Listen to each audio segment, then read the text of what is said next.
Muy buenas noches, les doy la bienvenida aquí en Dos con Todo. Es jueves 20 de febrero y pues no sé tú, pero yo estoy lista ya con la información. Listísima, listísima. Vámonos pues y buenas noches a todos. Sí, pues un adelanto. Hay reacciones sobre la decisión de Morena de afiliar a Miguel Ángel Yunes, este expanista.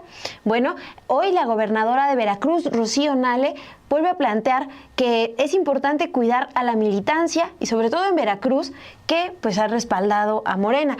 Eso lo dijo hoy en entrevista con los periodistas. Les tenemos detalles también de esta entrevista y les tenemos información sobre un anuncio que hace la Secretaría de Marina, el decomiso de casi 2 toneladas de droga en el mar de Oaxaca. Así es, y en el Con Todo pues damos seguimiento a estas auditorías y realizadas precisamente por este órgano fiscalizador de la Cámara de Diputados, particularmente al INAI. Nos habíamos quedado a finales del 2024 en que todavía no solventaban los señalamientos de moches y nepotismo. Bueno, día de hoy en esta auditoría ya de 2023 se confirma, de 2018 a 2022 hubo moches, solicitudes de sueldos de los trabajadores ahí del INAI durante las direcciones de Francisco Acuña y también de la actual comisionada Blanca Lilia Ibarra. Entonces vamos a hablar de eso y también otras cositas internacionales. Entonces una pausita, Mon, y arrancamos. Sean bienvenidos.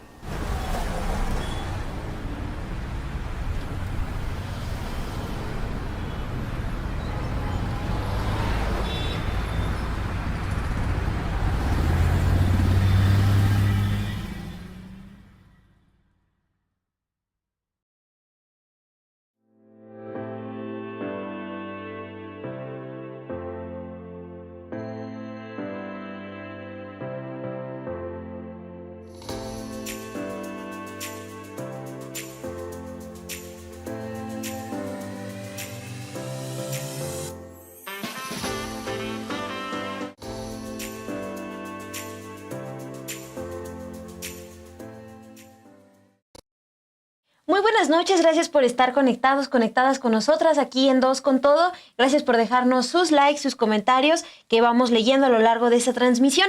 Vamos a arrancar con la información, Dula. Aquí les hemos informado de todo lo que generó la decisión de Morena, de la dirigencia de Morena, de afiliar al senador Miguel Ángel Yunes Márquez, este senador que dio el voto decisivo para que se aprobara la reforma al Poder Judicial. Él llegó al Senado con la bancada del Partido Acción Nacional, el mismo partido que respaldó durante años también a su papá, a Miguel Ángel Yunes, el exgobernador de Veracruz.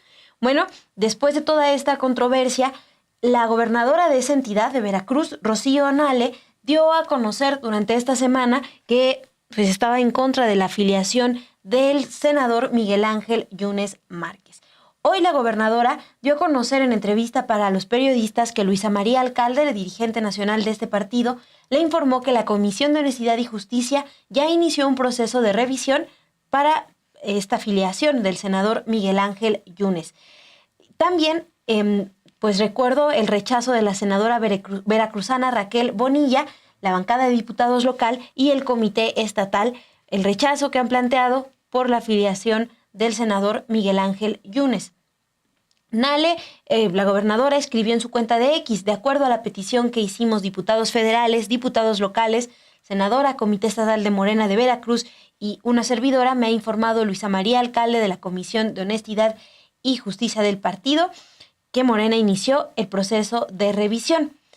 Recuerden, la Comisión de Honestidad y Justicia de Morena está presidida por Iris Mariana Rodríguez, quien formó parte de la ayudantía del expresidente Andrés Manuel López Obrador y también formó parte del equipo de Luisa María Alcalde cuando fue secretaria de Gobernación. Hoy en entrevista, la gobernadora Rocío Nale plantea que es importante cuidar el movimiento, cuidar a Morena, porque si bien este senador votó a favor de las reformas que ha impulsado, por ejemplo, la presidenta Claudia Sheinbaum, eso pues no debe ser tal cual un sinónimo de integrarlo. Hace esta analogía, dice, no, eso no es, no justifica meterlo a tu casa ideológica, es decir, a Morena, al movimiento.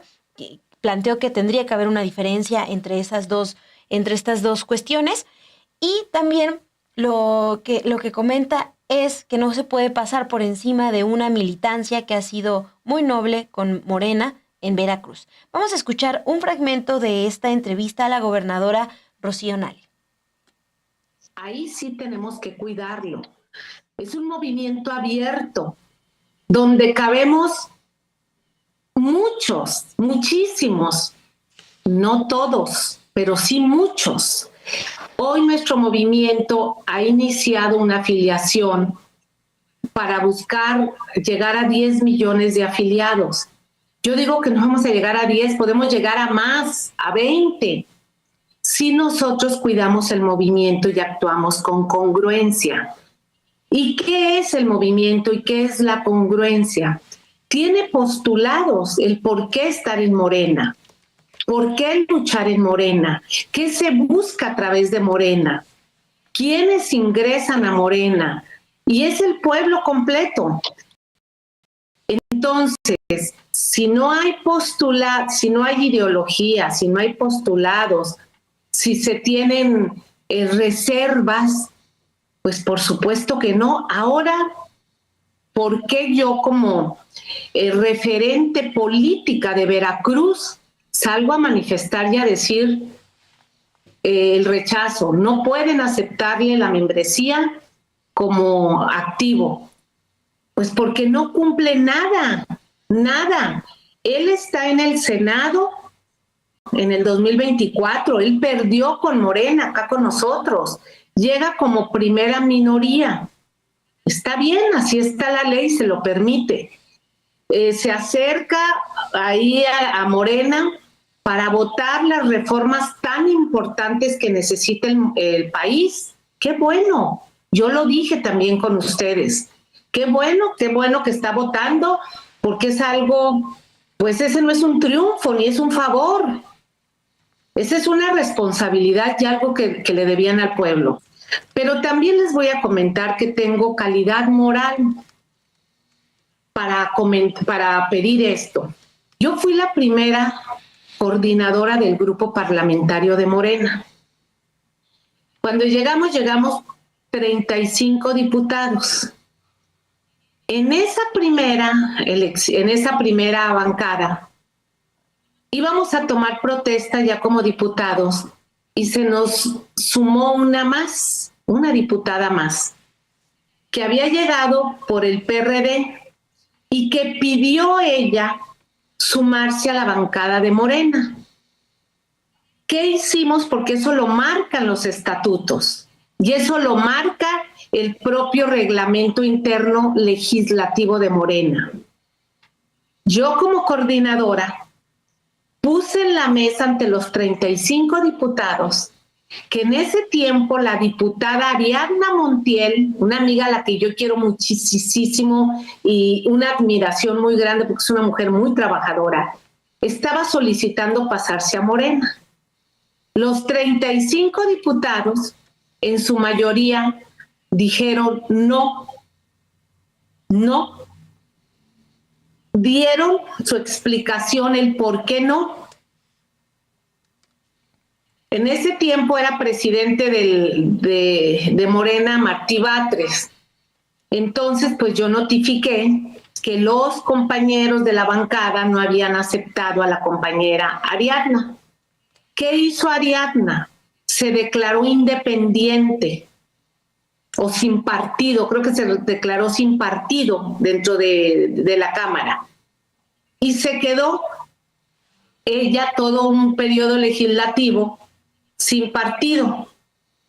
Cuando vuelve a solicitarlo, yo vuelvo a ponerlo en la mesa, ya los compañeros diputados, cada quien expresó y se le dio la entrada, con una congruencia pues de que Ariadna toda su vida ha sido de la izquierda y si había diferencias políticas se habían subsanado.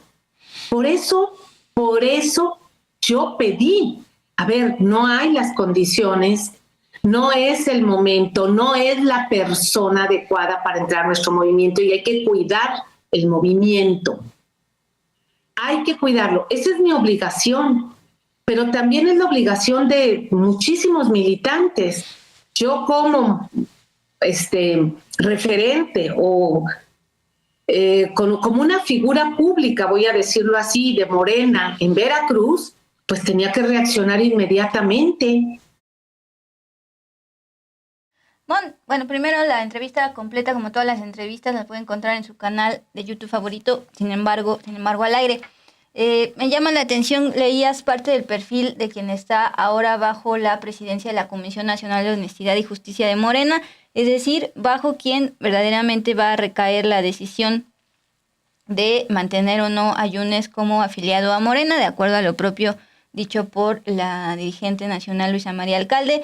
También decía ayer la presidenta Claudia Sheinbaum, pues yo me aparto de eso, la decisión la tiene Alcalde en su calidad de dirigente de Morena. Bueno, Mariana Rodríguez Bello, en su momento solo dijimos que venía de la Secretaría de Gobernación precisamente cuando Luisa María Alcalde era secretaria de Gobernación. Ella en particular estaba en una subsecretaría donde antes estaba César Ñáñez Centeno Cabrera, ustedes lo ubican bastante bien, personaje muy cercano al entonces presidente Andrés Manuel López Obrador. En su momento, pues, le llevó comunicación y ya después estuvo en una secretaría de Gobernación. Además, Mariana Rodríguez Bello, además de como tal en la academia ser egresada de la UNAM, en la carrera de Ciencias Políticas y Administración Pública, también ya en cuestión de carrera, trabajó en el Congreso de la Ciudad de México de abril a junio de 2021 como asesora. También estuvo en la Secretaría de Bienestar, era enlace de difusión y capacitación, eso también en el año 2021, y volvió al gobierno federal como tal de cerca de la oficina de la Presidencia de la República, entonces con López Obrador en la presidencia del 21 a febrero de 2024 en la famosa ayudantía que decías. Ya después pasó a la Secretaría de Gobernación. Es importante ubicar quién está como la presidenta de la Comisión Nacional de Honestidad y Justicia, porque pues es donde recae y pues ojalá sea más transparente en sus decisiones. Pues como reporteras no hemos tenido suerte para que nos contesten solicitudes de entrevista en otras ocasiones, pero ahí está la decisión. Me paso pues a la respuesta que da esta mañana la presidenta Claudia Sheinbaum a pues todos estos amagues de Donald Trump. Contrasta porque justo anoche el propio presidente de Estados Unidos, Donald Trump, pues elogió como tal a la presidenta Claudia Sheinbaum, pues sí dijo bastantes calificativos positivos y además le agradeció por la idea de la campaña contra el consumo de fentanilo dirigido a jóvenes y también a maestros y padres de familia. Bueno, más allá de intercambio de palabras, ya está contestando puntualmente a el hecho de que se hayan clasificado como terroristas estos cárteles del narcotráfico. Uno, y como ya también había anunciado, en el mismo tono que primero Trump dice que va a hacer algo y luego sí lo hace, bueno, ahora la presidenta Claudia Sheinbaum había dicho que iba a hacer algo y ahora ya es un hecho. Me estoy refiriendo a ampliar la denuncia contra las armerías allá de Estados Unidos.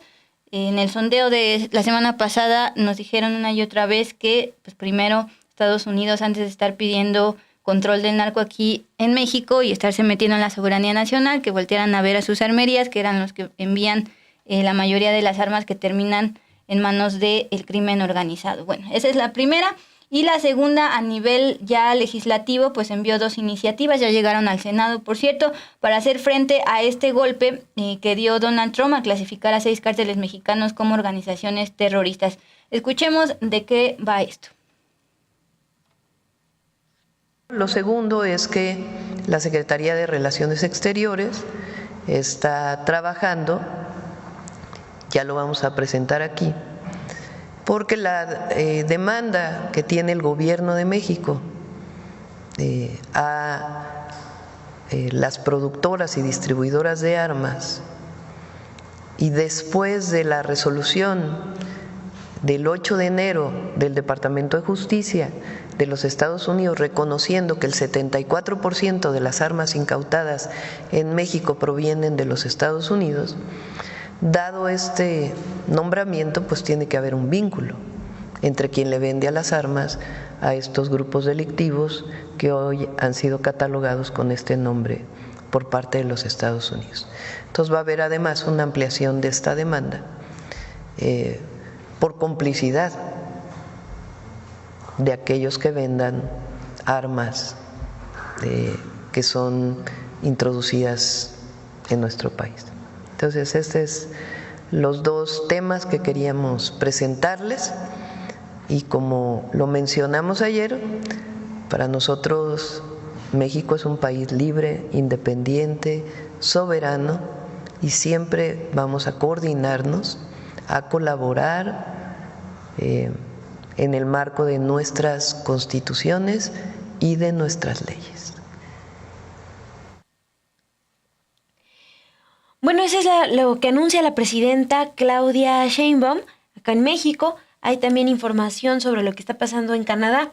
En ese país, el ministro de Seguridad Pública, David McGuinty, anunció este jueves la clasificación de 5 cárteles de la droga mexicanos como organizaciones terroristas, pues muy en línea con la declaratoria que emitió ayer Estados Unidos y como parte de los compromisos que asumió el pasado 3 de febrero el primer ministro Justin Trudeau para frenar los aranceles anunciados por Donald Trump. En una conferencia de prensa desde el Aeropuerto Internacional de Toronto, el ministro de Seguridad Pública formalizó la inclusión del cártel de Sinaloa, del cártel Jalisco Nueva Generación, de la familia michoacana, de los cárteles unidos y del cártel del Golfo como organizaciones terroristas. Pues vemos la reacción de Trudeau, que es igual que lo que hace Donald Trump en Estados Unidos. Bueno, eso se los queríamos informar, pero también hay información de Morelos relacionada con esta cuestión de los cárteles de la droga. Un video que se difundió en redes sociales mostró a los presidentes municipales de Cuautla y Atlahuacan, Jesús Corona Damián y Agustín Toledano, en una reunión con un hombre que ha sido identificado como operador y líder del cártel de Sinaloa en Morelos, llamado Júpiter Araujo, y que es conocido con el alias El Barbas. En la grabación que se ha difundido en redes sociales se observan armas y chalecos antibalas. No se sabe la fecha y el lugar en el que ocurrió este encuentro. ¿Quiénes son estas alcaldes? Jesús Corona fue electo en junio de 2024 después de competir por la coalición conformada por el PRI, PAN y PRD, redes sociales progresistas, para el periodo 2025 y 2027. Él es el presidente municipal de Cuautla. Y el pasado 26 de marzo, el ahora edil sufrió un atentado del que salió con vida. Viajaba en una camioneta blindada cuando fue atacado y en esa ocasión denunció que el objetivo de este ataque era que desistiera de la contienda electoral. 7 meses después, el 12 de octubre, su suplente, Ricardo Arismendi, fue asesinado mientras atendía su tienda de abarrotes. Ayer por la tarde, el alcalde Jesús Corona acusó de que se trata de información sin sustento que intenta desacreditar el trabajo que ha hecho en beneficio de Cuautla y se puso también a disposición de las autoridades. Compartió un comunicado en sus redes sociales en el que aseguró que siempre se ha conducido con transparencia, honestidad y son pues los valores que lo han guiado. Lo que plantea tal cual de ponerse a disposición de las autoridades es lo siguiente: si las autoridades estatales o federales lo requieren, estoy en total disposición para cualquier aclaración necesaria, con la certeza de que mi actuar ha sido siempre dentro del marco de la ley. Eso es lo que comentó el alcalde Jesús Corona. También les queremos comentar sobre el alcalde Agustín Toledano Amaro. Él fue electo como presidente municipal de Atlahuacán en julio del 2023 por la coalición PRI, PAN, PRD y también redes sociales progresistas. Ante estos señalamientos y la difusión de este video, ya hay reacciones de la Fiscalía de Morelos. El nuevo fiscal de esa entidad, Edgar Maldonado Ceballos, dijo que la Fiscalía General de la República ya inició una investigación sobre este encuentro que tuvieron los alcaldes de Cuautla y Atlahuacan. Y también lo que dijo es que podrían constituir delitos del orden federal. En entrevista con medios de comunicación planteó que se llevó a cabo un análisis en la Mesa de Seguridad y Coordinación para la Construcción de Paz. Ahí se presentaron estos hechos, probables hechos delictivos de competencia federal, y se llevará a cabo una investigación por parte de la Fiscalía General de la República en su delegación en Morelos. Esa es la información sobre este video que se ha difundido en los últimos días en redes sociales. El alcalde de que no es Cuautla, el otro es el que sí se ubica como del PRI, PAN, PRD y redes sociales progresistas. Sí, es Atlahuacán. Yo también lo dije mal hace rato, es Atlahuacán. Y los dos llegaron con esta coalición, PAN, PRI, PRD, redes sociales progresistas. Perfecto. Pues se da este tipo de señalamientos a la par de, por ejemplo, también la operación que se está dando en el Estado de México de detención de funcionarios públicos coludidos con el narco, con el crimen organizado, precisamente bajo señalamientos del presidente de Estados Unidos, Donald Trump, donde insiste que el gobierno protege al narcotráfico, pero al menos a nivel local estamos viendo estos casos en particular. Ahora, lo que también estamos viendo por parte ya del gobierno federal es pues respuestas a también estos señalamientos de que el gobierno protege al narcotráfico. Bueno, este jueves se informó por parte de la Secretaría de Marina que a través de la Armada de México en funciones de guardia costera aseguró una embarcación con casi 2 toneladas de cocaína y más de 1,000 litros de gasolina, todo esto en la costa de Oaxaca, y además detuvo a 3 personas extranjeras. En el marco precisamente de lo que las autoridades llaman Estrategia Nacional de Seguridad y en el marco de estas presiones de Donald Trump, se especificó que la droga fue interceptada durante operaciones marítimas donde el personal naval detectó a 64 y 73 millas náuticas de la costa de Oaxaca 2 embarcaciones menores. En pantalla pues estamos viendo lo que se miraba.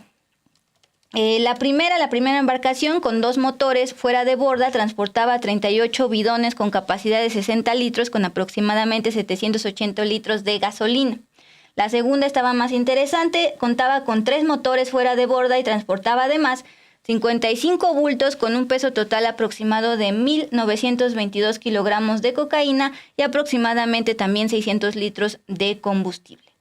Además de incautar esta cocaína, casi 2 toneladas, pues también detuvieron a 3 personas de nacionalidad extranjera.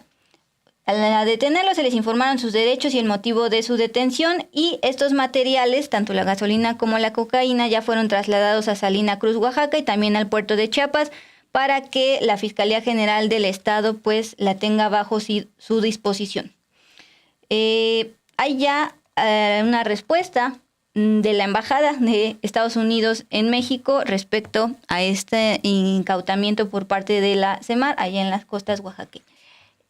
Sí, bueno, hacer la precisión, más que sobre el incautamiento, es una reacción a las detenciones que ha realizado en las últimas horas la Secretaría de la Defensa Nacional, la Secretaría de Seguridad, porque ayer aquí les informábamos de la detención de José Ángel, que fue identificado como uno de los principales operadores del Cártel del Pacífico y mano derecha de Guzmán Salazar, pero es también unas horas después se informó de la detención de otro hombre conocido como Kevin Alonso, al que se le reconoce con el alias El 200, y él era responsable de la seguridad de Iván Archibaldo Guzmán Salazar, el Chapito, líder de esta organización criminal Los Chapitos, y él fue detenido unas horas después, es decir, estas 2 detenciones importantes que anuncian las autoridades federales, la Secretaría de Seguridad y Protección Ciudadana. Sobre esta detención es sobre lo que se pronuncia esta noche la Embajada de Estados Unidos en México. En un mensaje en la red social X de las 8 de la noche, de este jueves 20 de febrero, la Embajada de Estados Unidos escribió: Felicitaciones por los golpes contra el crimen organizado. Cuando las instituciones colaboran entre sí, se fortalece la seguridad de ambos países. Y esto lo responde a un mensaje que compartió en redes Omar García Harfuch, el secretario de Seguridad. Y bueno, ahí se ven las imágenes de este operativo en conjunto con el Ejército, la Guardia Nacional, en donde se detuvo en Culiacán a Kevin Alonso, que como les comentábamos, es identificado como responsable de la seguridad de Iván Archibaldo Guzmán. Que se suma a la detención que dabas cuenta ayer del güerito, también cercano de los Chapitos.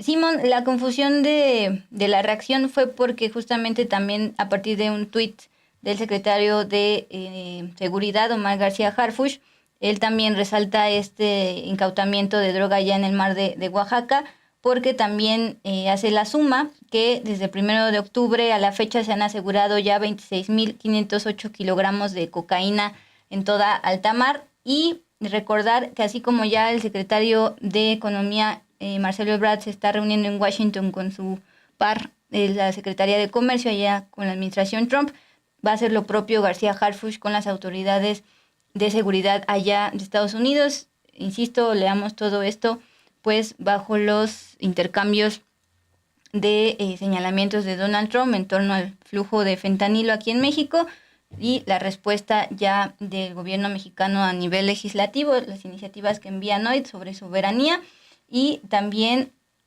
subirle de tono a la denuncia contra las armerías que envían armamento a territorio mexicano y que de acuerdo con un informe del propio gobierno estadounidense pues es utilizado por el cártel Jalisco y también por el cártel de Sinaloa. Y para darle también seguimiento a lo que ayer recordabas de los datos de cuánto fentanilo se consume aquí en México en contraste con lo que se consume allá en Estados Unidos a partir del agradecimiento de Donald Trump respecto a pues la idea de la presidenta Claudia Sheinbaum que le da por la llamada de hacer una campaña informativa contra el consumo o contra el acercamiento como tal de jóvenes al consumo de fentanilo. Nuestro compañero de información, Obed Rosas, se puso a consultar, bueno, aquí en México no es un problema el consumo de fentanilo, pero sí lo es el consumo tanto de alcohol como de cristal. Esto de acuerdo con datos del Centro Nacional de Estadísticas Sanitarias de los Centros para el Control y la Prevención de Enfermedades y también de acuerdo con el Sistema de Vigilancia Epidemiológica de las Adicciones aquí de México. Entonces, ¿les parece si vemos los datos de Obed Rosas respecto al verdadero problema de consumo de drogas aquí en México? Y regresamos de una vez con el Con Todo. Pese a que Estados Unidos y México comparten la problemática de frenar el consumo de drogas, ambos países enfrentan distintos escenarios, pues nuestro vecino del norte vive una crisis por el consumo de fentanilo entre su población, mientras que en territorio nacional las drogas preferidas son el alcohol y las metanfetaminas. En 2023, las muertes por sobredosis de drogas en Estados Unidos disminuyeron por primera vez en 5 años. Se estima que fueron 107.500 personas las que murieron por sobredosis en la Unión Americana, un 3% menos que en 2022, de acuerdo con datos del Centro Nacional de Estadísticas Sanitarias de los Centros para el Control y la Prevención de Enfermedades. A eso se suma que en 2022, más de 49 millones de personas en Estados Unidos padecían de al menos un trastorno por consumo de sustancias. Estas cifras contrastan con el panorama que existe en México, un escenario que se construye de acuerdo con la información oficial disponible. El informe del Sistema de Vigilancia Epidemiológica de las Adicciones de 2023, el más reciente, expone que la heroína y la cocaína eran las drogas de impacto más reportadas en los 90s. Para 2017, el alcohol fue desplazado por estimulantes de tipo anfetamínico, denominadas por los usuarios como cristal. De los derivados de las hojas de coca, la cocaína en polvo ha mostrado un descenso. Sin embargo, el crack muestra un incremento a partir de 2015, superando a esta y si se consideran ambas sustancias, las cuales son derivados de la hoja de coca, rebasan incluso a la marihuana, quien se había mantenido como la tercera droga de impacto, dice el reporte. En cuanto al fentanilo, refiere que en México, en todo el país, durante 2013, se contabilizaron 922 reportes, de un total de 120.488 de personas que manifestaron haber consumido alguna vez en la vida este opioide, obteniendo este dato del historial de consumo de drogas registrado en cada usuario que demanda tratamiento, donde señalan desde la droga de inicio hasta un máximo de 10 sustancias adictivas posibles. De estos 922 reportes, el 13% fueron mujeres.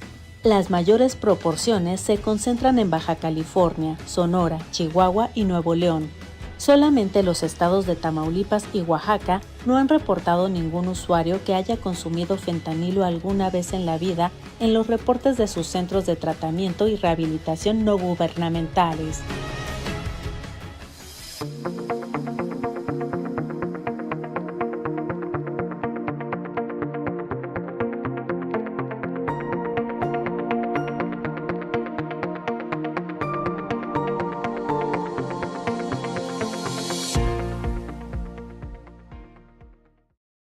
Hemos llegado a su gustada sección de Con Todo y el día de hoy vamos a desmenuzar este informe de la Auditoría Superior de la Federación sobre los casos de moches y de nepotismo dentro de el INAI en dos administraciones particulares. Vamos pues con todo.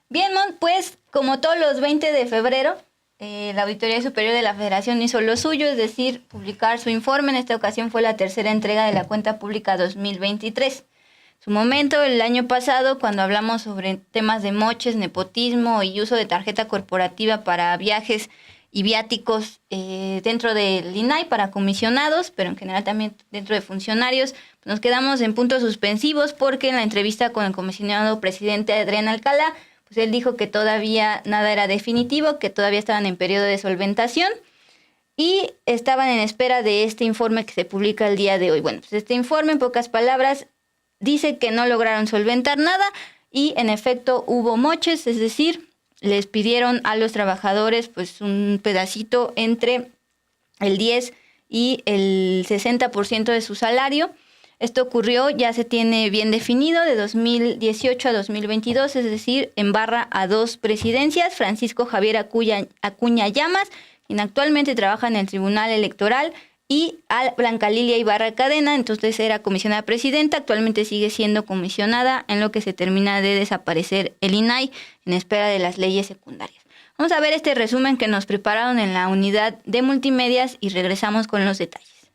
La Auditoría Superior de la Federación detectó solicitudes de moches por parte de servidores públicos del INAI a personal del ente público bajo amenaza de ser despedidos durante el periodo de 2018 a 2022, cuando Francisco Javier Acuña Llamas y Blanca Lilia Ibarra Cadena eran los comisionados presidentes. En la auditoría pasada, la ASF habló de moches entre el 10 y 60% de sueldos de forma quincenal de 2018 a 2023. El comisionado presidente Adrián Alcalá tomó la presidencia en diciembre de 2023, pero en la Cuenta Pública 2023 expone: los hechos fueron referenciados solo durante los ejercicios fiscales de 2018 al 2022 por servidores y exservidores públicos del INAI, dice la Auditoría 226, que dio seguimiento a la Auditoría 197 correspondiente de la Cuenta Pública 2022. El excomisionado Francisco Javier Acuña Llamas fue designado por la magistrada presidenta del Tribunal Electoral, Mónica Soto, como director general de jurisprudencia con un sueldo más prestaciones de más de 209,000 pesos mensuales. En vísperas de que se publicara esta auditoría que confirma moches a trabajadores del INAI durante la presidencia de Acuña, ha trascendido que fue enviado a la Escuela Judicial Electoral, pero en el directorio del Tribunal Electoral aún aparece como director general de jurisprudencia. En tanto, la aún comisionada Blanca Lilia Ibarra no ha hecho declaraciones públicas sobre esta auditoría. La comisionada Julieta Ríos fue quien presentó la denuncia por moches y nepotismo en diciembre de 2023 ante la Auditoría Superior de la Federación, después de que Adrián Alcalá quedó como comisionado presidente en vez de ella. El INAI, en proceso de desaparición tras la aprobación de la reforma que elimina órganos autónomos, acumula varios señalamientos. Los excomisionados Oscar Guerra Ford y Rosendo Evgeny Monterrey Chepov usaron la tarjeta de crédito institucional para pagar un table dance. El comisionado presidente Adrián Alcalá gozó de la tarjeta corporativa para viajes y viáticos en Europa. Y recientemente, 2 funcionarios fueron removidos por extorsión a la Federación Mexicana de Fútbol al ofrecer reducir una multa a cambio de boletos para la inauguración del Mundial 2026.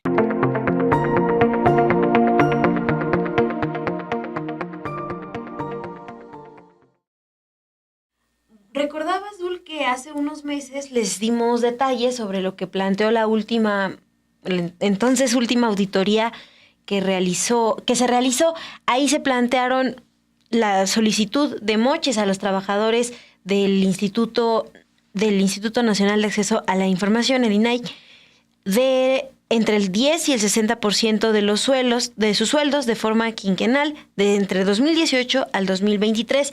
Pero tú revisas en esta ocasión los más recientes resultados de la Auditoría Superior de la Federación. ¿Cuáles son las diferencias? Fue lo primero que me llamó la atención, le comentaba por la mañana al jefe de información, Obed Rosas. Si por favor Luis nos puede mostrar justamente este contraste que hay entre la auditoría número 197, que corresponde todavía a la cuenta pública de 2022, donde refiere este periodo 2018 a 2023, es decir, ya al menos el primer mes de administración del comisionado presidente Adrián Alcalá. Él entró en diciembre del 2023 y ahora solamente se acota, este es ya el de hoy, ya se acota a 2018 de 2018 al 2022 sobre moches, pero ellos los llaman solicitudes de pago de personas a funcionarias públicas dentro del INAI. El otro es justamente donde se habla de 2018 a 2023. Ese es el tema en que se acota ya a 2022.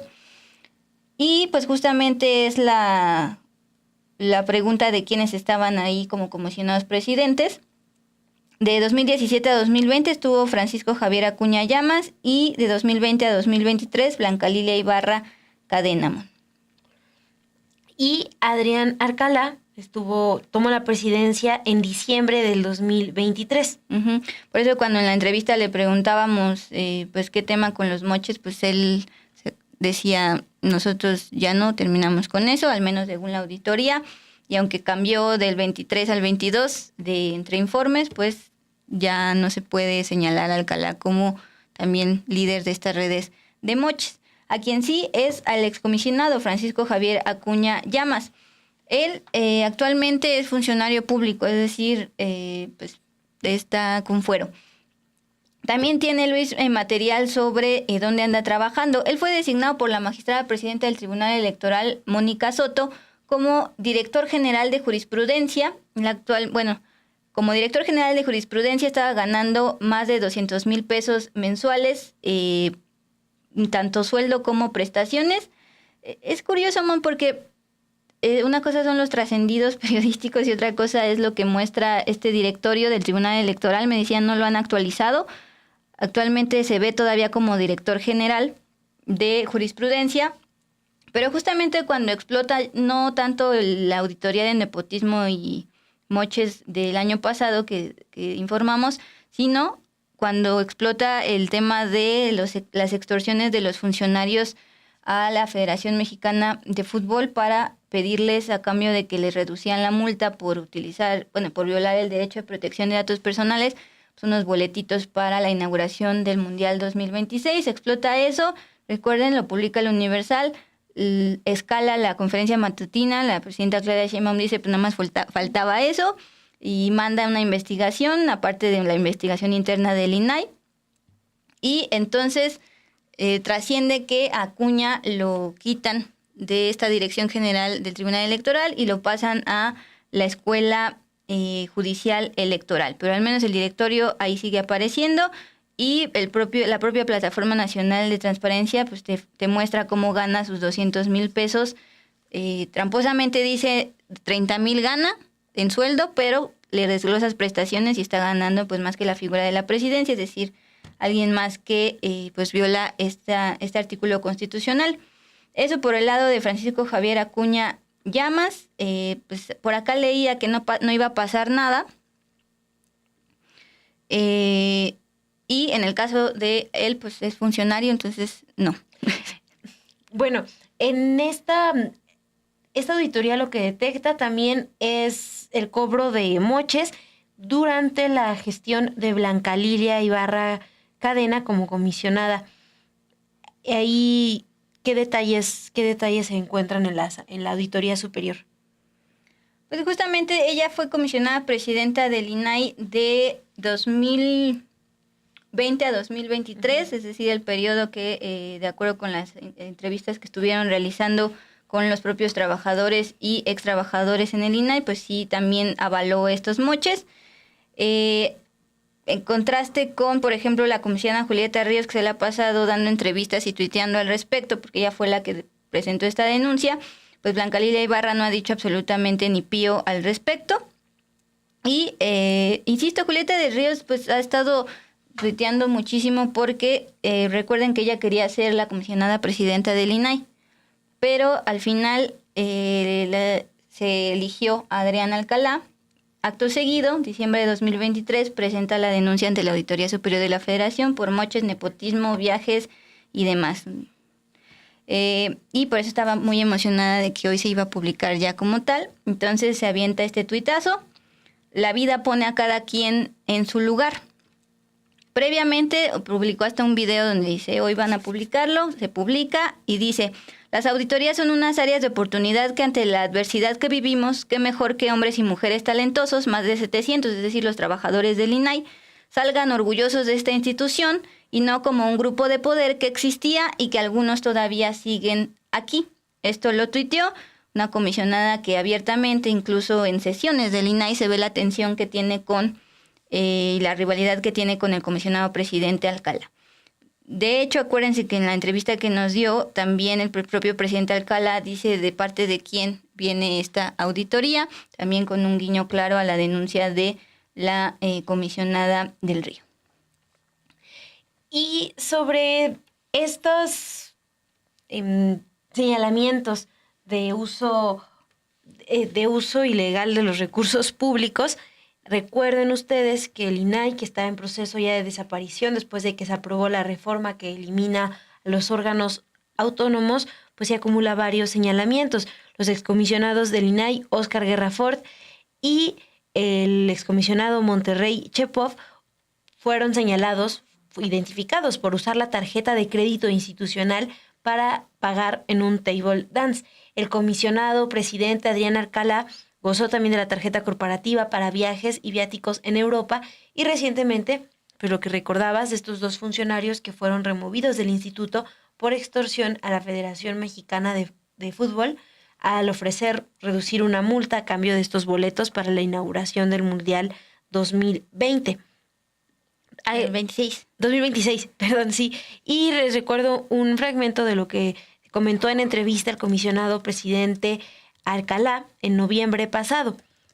En esa ocasión él dijo, en ningún momento en lo personal, yo he hecho un viaje personal o particular con gastos del instituto. Todas mis comisiones han sido por trabajo y están soportadas. Eso es lo que planteó en ese momento el comisionado Alcalá. Decías también que ya hay un pronunciamiento de su parte por esta auditoría que se publica el día de hoy.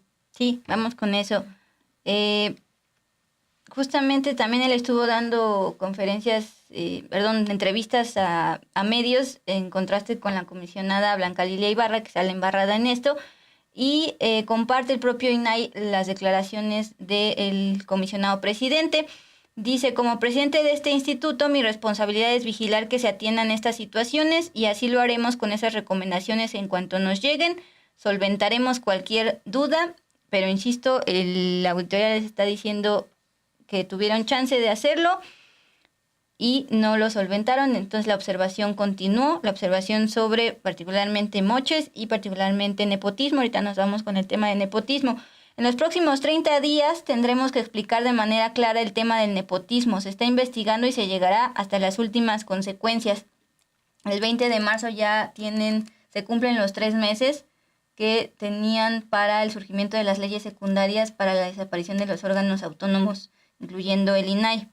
Por eso habla de estos 30 días. Todavía no son los resultados finales porque tenemos 30 días para solventar estas cuestiones. El INAI estará presentando y solventando puntualmente todas las observaciones que arrojó la auditoría forense. Lo que decía la comisionada Julieta del Río es que si no lo lograron solventar en un año o más de un año, en 30 días no van a poder hacerlo. Por eso ya sí son definitivas, pero él todavía dice que tienen un mesecito para hacerlo.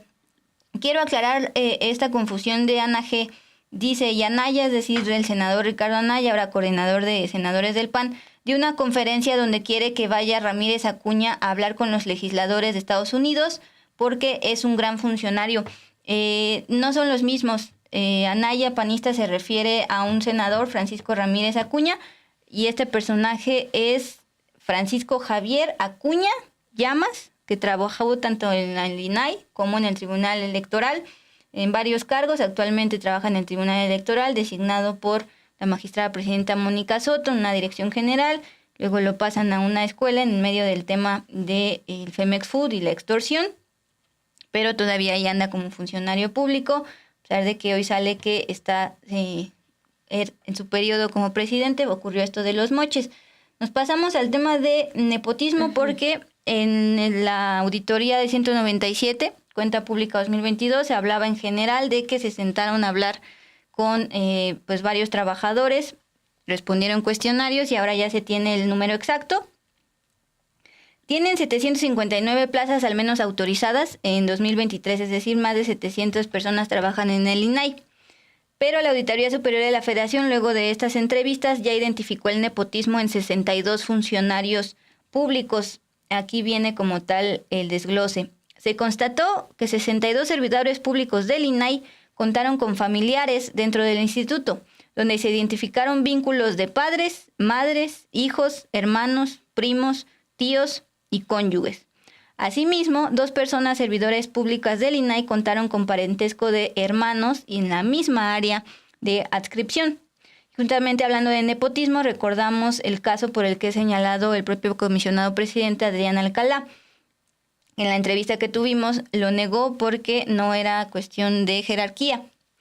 En febrero del año 2024, Laura Perla González Dávila, su ex jefa de ponencia, fue nombrada como secretaria ejecutiva.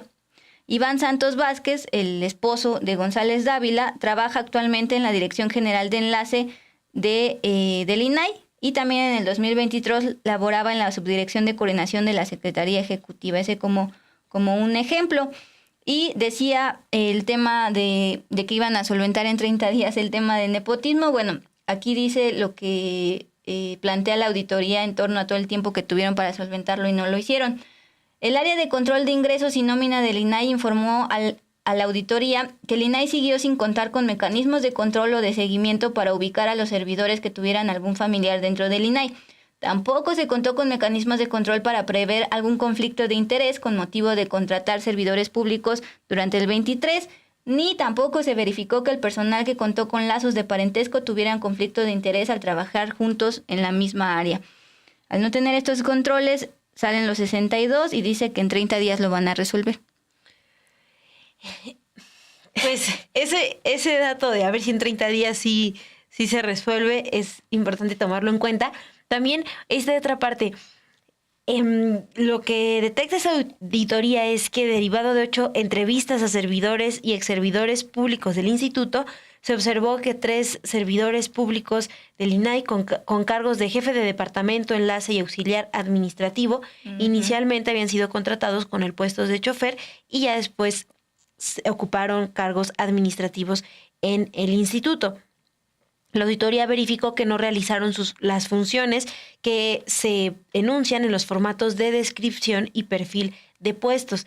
Además, el instituto no proporcionó evidencia documental que acreditara sus funciones y actividades durante el ejercicio fiscal del 2023, funciones que estuvieran apegadas con el perfil de puesto, pero que sí les dio un sueldo, un total, el pago a estos trabajadores, un total de 1.446.000 pesos. Sí, es importante esto porque en la entrevista que tuvimos con el comisionado presidente Adrián Alcalá nos dijo que no había habido ningún daño al erario, y ahora que ya se intentó solventar y no se solventó, en este caso de plazas no autorizadas, sí hubo un daño al erario, es decir, el dinero de todos, dinero público, por 1.446.000 pesos por estos pagos efectuados a estos personajes que fueron contratados como un cargo, pero al final estaban en otro y además no coincidía con el perfil de puesto. Entonces, eso tampoco se logró acreditar. Lo que sí se acreditó y que también sonaba muy grave es que había pagado 37 plazas no autorizadas y ese daño podría haber sido de 5 millones de pesos, pero eso sí fue de lo poco que logró solventar. Entonces la auditoría sí lo dio por solventado y quitó esa observación. Bueno, quita esa observación, pero bien decías, más del 1 millón de pesos para las plazas, para otras plazas, esas sí no las logró justificar. Así es, y ya para cerrar y no dejar, en su momento hicimos mucho énfasis en el dinero que tenían para viáticos y para estas comisiones, tanto aquí a nivel nacional como a nivel internacional, donde les daban una tarjeta corporativa de American Express. Cuando consultamos los gastos de esta tarjeta del comisionado presidente, él nos dijo que desde su presidencia se canceló esta tarjeta por todo el desastre del table dance y demás. Pero esta auditoría todavía alcanzó ya los últimos gastos de esta tarjeta antes de que se cancelara.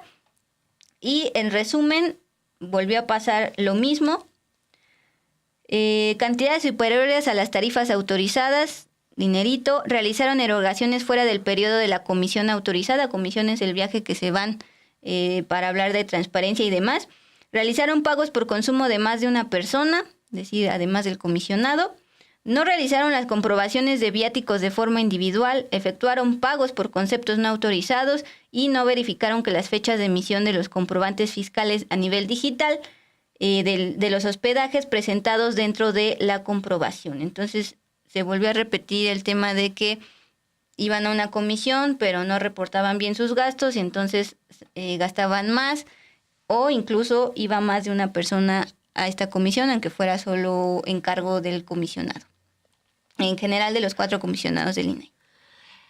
Bueno, esos son los resultados que muestra el día de hoy la Auditoría Superior de la Federación y que corresponden, en el caso, para hacer este resumen, en el caso de los moches solicitados a trabajadores del instituto del periodo del 2018 al 2022. Sí, y también una auditoría que también salió interesante. Les decía, todos los 20 de febrero y así como también cada cierto periodo se publican las cuentas públicas. No solo se hizo una auditoría al INAI, a toda la administración pública, y llama la atención lo que ocurrió con las becas Benito Juárez. Se comparó el registro de las personas que fallecieron en el 2023 proporcionado por el Registro Nacional de Población, conocido como RENAPO. Se comparó este RENAPO con el padrón de beneficiarios de esta beca de Benito Juárez, de la Secretaría de Bienestar, y durante 2023 se realizaron 513 pagos a 486 alumnos que ya habían muerto. Y entonces el daño al erario es igual 1.617.000 pesos. Me parece interesante porque generalmente esto ocurre en pensiones de adultos mayores, pero también ocurre con fallecimientos de beneficiarios de la beca Benito Juárez, destinado a un sector más joven. Pues seguramente les estaremos compartiendo aquí en este espacio más información sobre la Auditoría Superior de la Federación, estos resultados, porque analizan distintos programas del gobierno federal, pero también cómo están funcionando las instituciones también a nivel federal, ¿no? Estábamos hablando del Instituto Nacional de Acceso a la Información, pero también analizan otras dependencias. Entonces, le estaremos dando estos datos. Dije Instituto Nacional de Acceso a la Información, Nacional de Transparencia y Acceso a la Información. Bueno, INAI, más cortito. Y que Pues, no, bueno, o sea, acceso a la información y también protección de datos personales, no hay que olvidar, sí desaparece el INAI, pero va a haber un área dentro de la Secretaría de Anticorrupción. La gran duda es si va a ser pues autónoma, bueno, porque en sí mismo el INAI sí era un órgano autónomo, por ahí sí era muy funcional, pero se corrompió por todo este tipo de red de nepotismo, moches y beneficio de viáticos, pero pues sigue este proceso de desaparición. 3 meses se cumplen el 20 de marzo y luego vienen las leyes secundarias y luego ahora sí ya se crea este brazo de la Secretaría de Anticorrupción de Raquel Buenrostro para... Se supone que va a seguir garantizando el derecho a la información, la transparencia, que es tan útil para el periodismo, pero también daremos seguimiento a eso. Pues ya casi se cumple ese periodo, un mes. ¿Estamos en un mes? Simón. Sí, bueno. Pues sí, les vamos a seguir compartiendo esta información. Gracias por dejarnos sus comentarios. Vamos con la información que tenemos para el cierre. Dale, traías la información sobre lo que ya pasó con el caso de Rubiales y la futbolista Jennifer Hermoso. Sí, esto en España.